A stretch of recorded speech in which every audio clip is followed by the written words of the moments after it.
Hello guys, welcome to our channel. Today we gonna see 10 classic anime that nobody wants to see a remake of. In the last few years, remakes and reboots of older anime series have become considerably more prevalent, for better or worse. Numerous older shows undoubtedly benefit from this trend, as remakes give the opportunity to finish once abandoned stories, like in the case of Fruits Basket, or breathe new life into forgotten classics, like what Devilman Crybaby did with the Devilman franchise. However, some series' legacy exists outside of time, their relevance being defined not by the era of their creation but by how valuable and influential the original work is in its existing form. Whereas some series beg to be improved or faithfully adapted through a contemporary remake, numerous cult classics could only be ruined with a modern reimagining, as no new version would be able to do them justice. Number 10, a remake could never capture the magic of Cowboy Bebop. One of the most influential anime series of the 1990s, Cowboy Bebop is a masterpiece in which striking aesthetics, genre-bending episodic storytelling, and thought-provoking thematic substance blend into a one-of-a-kind work of art. To this day, Cowboy Bebop is considered a must-watch for every anime fan, and many regard it as Shinichiro Watanabe's magnum opus. The adventures of the Bebop crew tell a self-contained, finished story that, despite being over 25 years old, still holds up both visually and narratively, with most modern series struggling to compare. From its distinctive art direction to its stellarly delivered, unforgettable story, every aspect of Cowboy Bebop is timeless, making a reboot not only redundant but bordering on impossible to even come close to replicating what made this classic era-defining. Number 9, FLCL sequel seasons are proof that a remake would be equally as pointless. The early 2000s were an excellent time for experimental anime, and one title that captures this era's chaotic, rambunctious charm the best is FLCL. Despite being just 6 episodes long, this classic OVA packs tons of both ridiculous and surprisingly introspective content, all while relentlessly experimenting with animation techniques, genre conventions, over-the-top humor, and overall expectations of what an acclaimed anime series can be. FLCL is a once-in-a-generation show that accomplishes everything it needs to in its limited runtime, and the futility of trying to replicate its magic has been proven to fans not through a mediocre remake, but through its soulless sequel seasons. Released almost 2 decades after the original OVA, FLCL sequels are derivative and add nothing of value, all while feeling considerably less daring and creatively fresh than their classic predecessor. Number 8, there's nothing a remake of Tomorrow's Joe could do better than the original. Considerably older anime from the 1970s and early 1980s tend to deter modern fans due to their age. However, disregarding such classics leads many to miss out on must-watch gems like Tomorrow's Joe, one of the most influential sports series in anime history. Directed by legendary Osamu Dezaki, the underdog tale of juvenile delinquent Joe Yabuki rising to the top of professional boxing is intense and hope-inspiring, weaving masterful character development into thrilling confrontations that never fail to defy expectations. Tomorrow's Joe is, undeniably, a bit visually dated and not as fast-paced as modern sports anime fans are used to. Nevertheless, Dezaki's series is an auteur work a remake would likely strip of its uniqueness and spirit.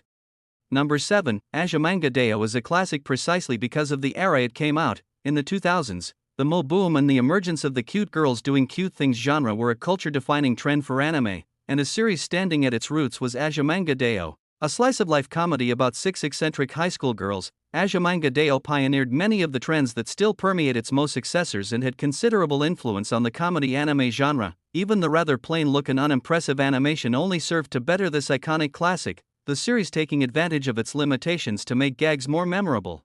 A product of its time that still, nonetheless, holds up, Azumanga Daioh is important as a piece of history, and being a tad outdated only adds to its nostalgic charm. Number 6, Monster is a perfect adaptation as is. One of the most renowned mystery thrillers in anime, Monster adapts an equally acclaimed manga by Naoki Urasawa, the series chronicling the conflict between Dr. Kenzo Tenma and his former patient, enigmatic serial killer Johan. Produced by Studio Madhouse in its golden days, Monster is a profound, unsettling plot that manages to be both gripping and thought-provoking. As an adaptation, the series does everything right, never rushing the events and structuring the narration in a way that keeps viewers glued to the edges of their seats every episode. Even if Monster, like any anime series, has its flaws, another version of the same story would be simply redundant, as nothing in the show needs fixing. In fact, instead of a Monster remake, fans of Urasawa's work would much rather see his other titles, like 20th Century Boys, brought to life. Number 5, Golden Boy is a brilliant 90s gem that could have never been made today, an ecchi comedy about a traveling university dropout, Kentaro Oi, going around the country and helping various attractive women along the way. Golden Boy is a 90s cult classic the likes of which is difficult to imagine being produced today. From its raunchy humor to its endlessly expressive visual gags to its distinctly 90s art style, Golden Boy embodies a long-gone era of anime, and modernizing it would destroy most of the series' allure. Aside from the abundant adult content, the thing that makes Golden Boy irreplicable today is the OVA's aesthetics. In Golden Boy, the expressive visuals are both a source of comedy and a defining characteristic of the show as a whole, and, considering how greatly the industry's visual standards have changed over the decades, it's impossible to imagine a modern remake that does Golden Boy justice.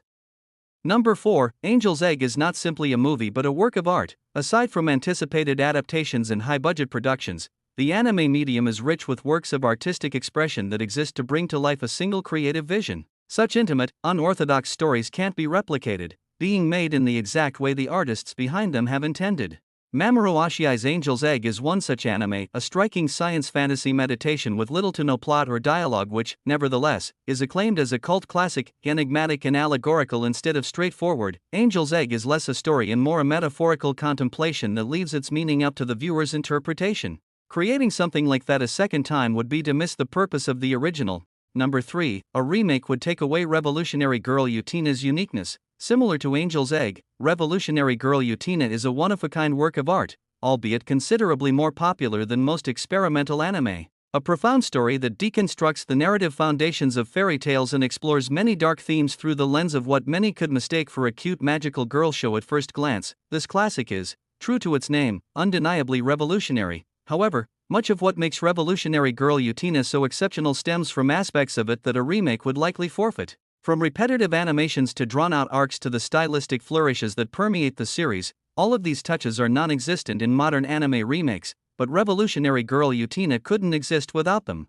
Number 2, Serial Experiments Lain is a product of its time, an avant-garde techno-horror from the late 90s. Serial Experiments Lain was a series way ahead of its time, yet, simultaneously, a title so intrinsically tied to the era of its release, any modern reimagining would be shallow.